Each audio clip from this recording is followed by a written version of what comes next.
Hello everybody, welcome back. Thank you guys so much for stopping by. I hope this video finds you well.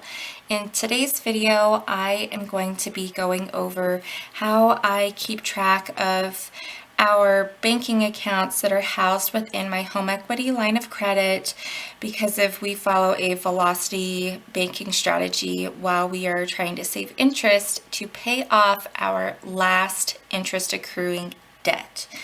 Yes, that is a mouthful. It is a very unconventional banking system, but we have been able to save a lot of money on interest using this system. If that is something you are interested in following along with, then please stay tuned.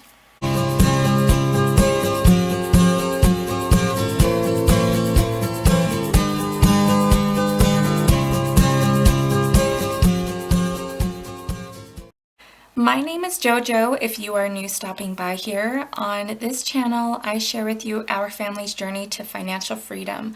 I post paycheck budget videos, weekly check-ins, sinking funds, debt, net worth updates, and I also incorporate a how we use a velocity banking system within our budget. And you don't really see the velocity banking a lot in like our day-to-day budgeting, but it's kind of behind the scenes with my tracking, and it does require a lot of tracking and it does take some extra time, but when I see the amount of money that we are saving on interest, it is definitely worth it for me.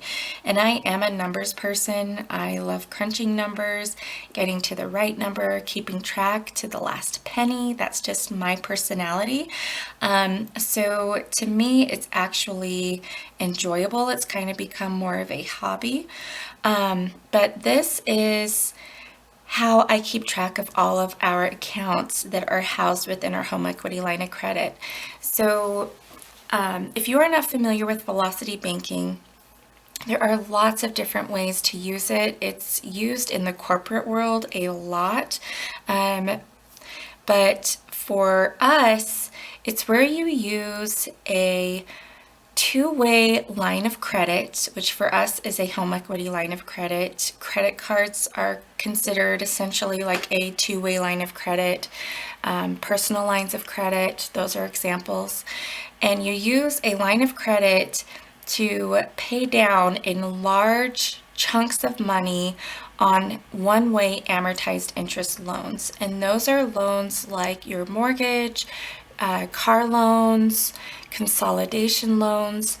So what will clue you in if it's an amortized interest loan is if it has a specific term, if you have a set minimum monthly payment. And that type of loan will have what's called an amortization schedule. Most people are familiar with an amortization schedule for their mortgage. I don't think they really think about it for their car or for a consolidation loan. And for me, our consolidation loan was a student loan that I had refinanced back in 2016. It was a Fed loan that had about a 6.8% interest rate, and I had refinanced $68,000 to, I think it was like a 5% interest rate. And it was a 15-year term loan. I had a set minimum monthly payment of just over $540 a month. And when I looked at the actual loan, like actually looked at it, I was going to end up paying over $30,000 in interest. So for my $68,000 loan, I was going to pay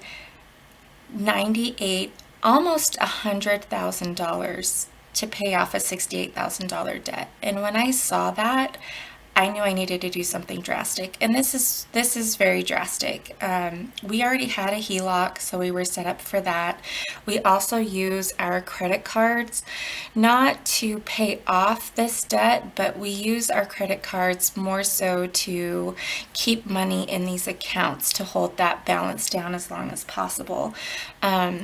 I'm the type of person who actually does not do very well with cash. If I have cash in hand, it is burning a hole in my pocket and I feel the urge to spend it on anything. Like, I don't care what I'm buying. If I have cash, I want to spend it.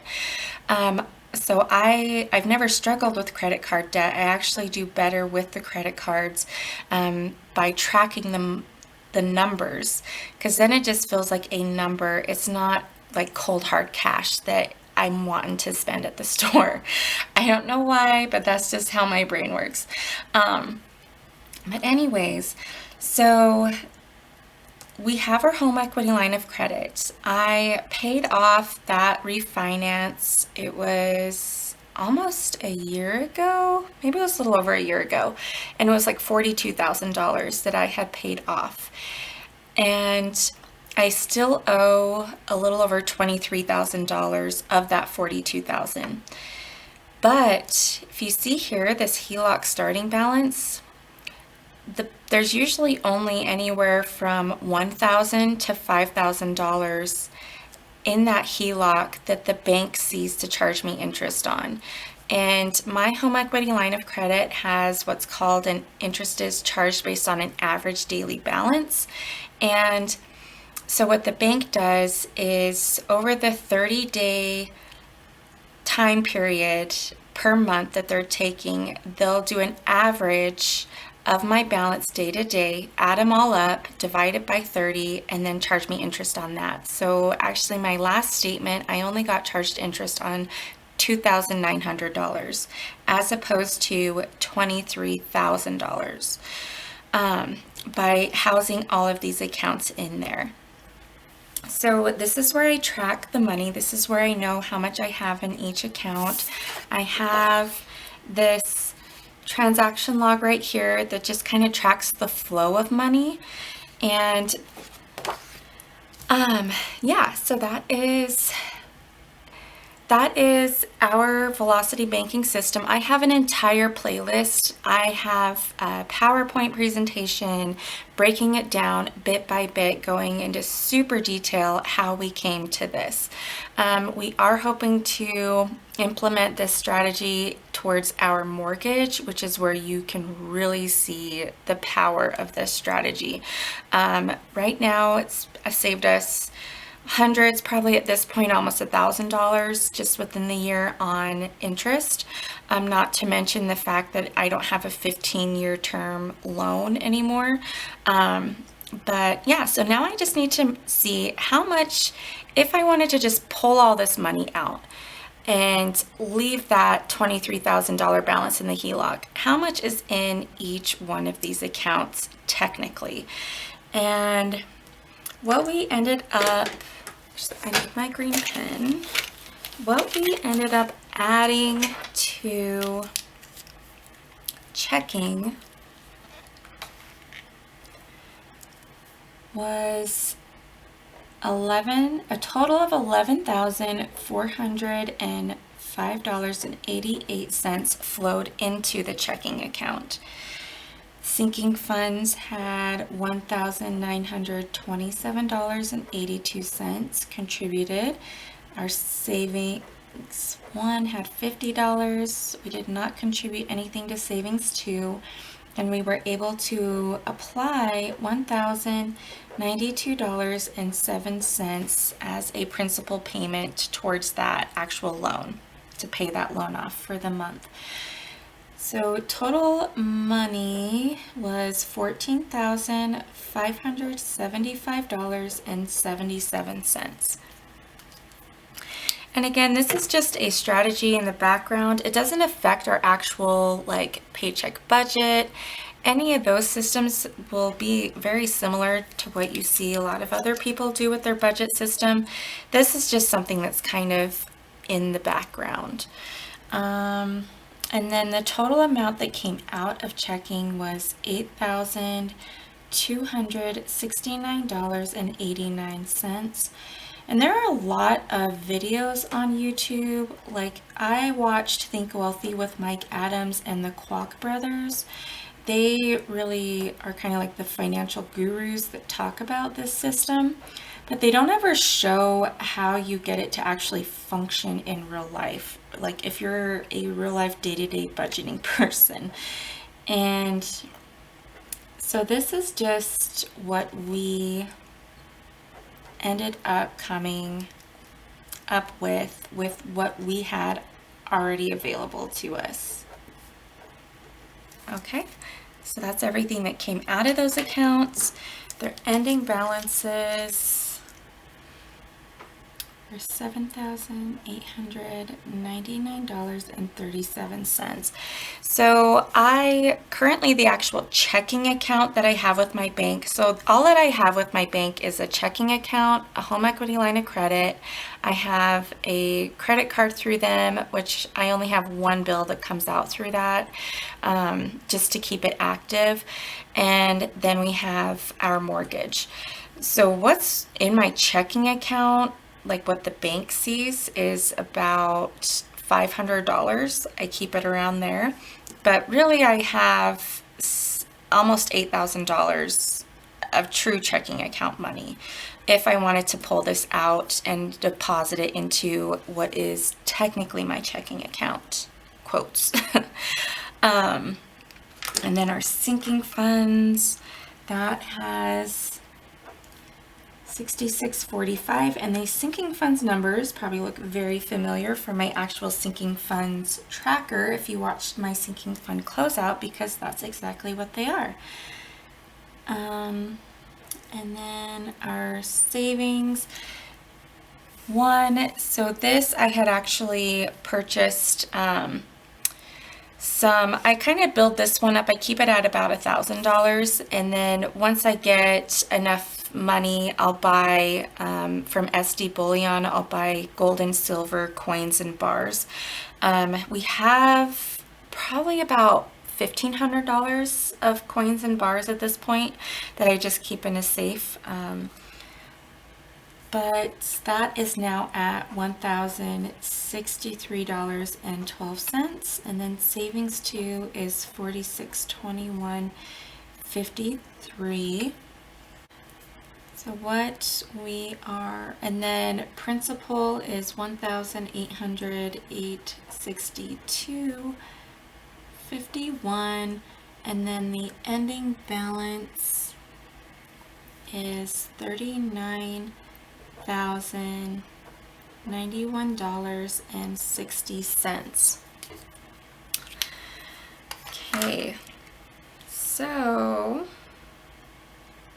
the interest that we paid for the month was $17.84.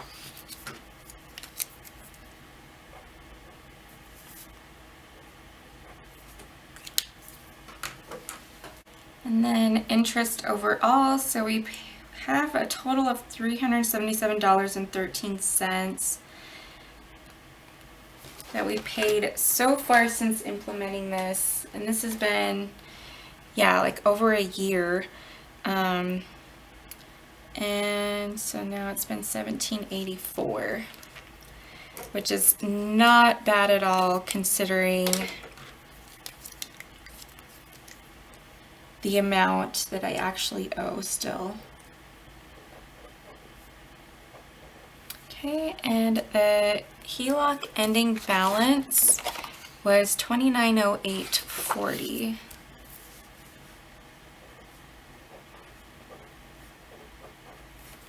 Okay, so this principal, so I took out a total, let me make sure you guys aren't in the glare there, was $42,000. I've paid a total of $18,862.51. On my most recent paycheck breakdown, I have like, this is a little like $400 more because it hasn't reflected the actual, I haven't subtracted the actual minimum monthly payment yet, but I owe like a little over $23,000. So that is reflected here.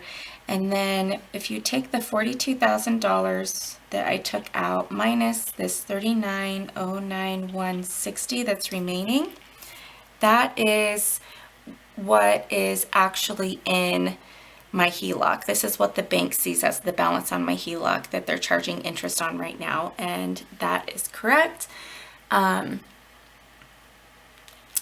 So that is it. That is how I keep track of my accounts month to month, how I close out the accounts and keep track of our how much interest I'm paying and the progress we're making on our debt. Yeah, I hope you guys at least found this interesting. If you have any questions, please let me know in the comments below. If you use a Velocity banking system, I would love to follow you, and I hope you guys have a great day. Bye.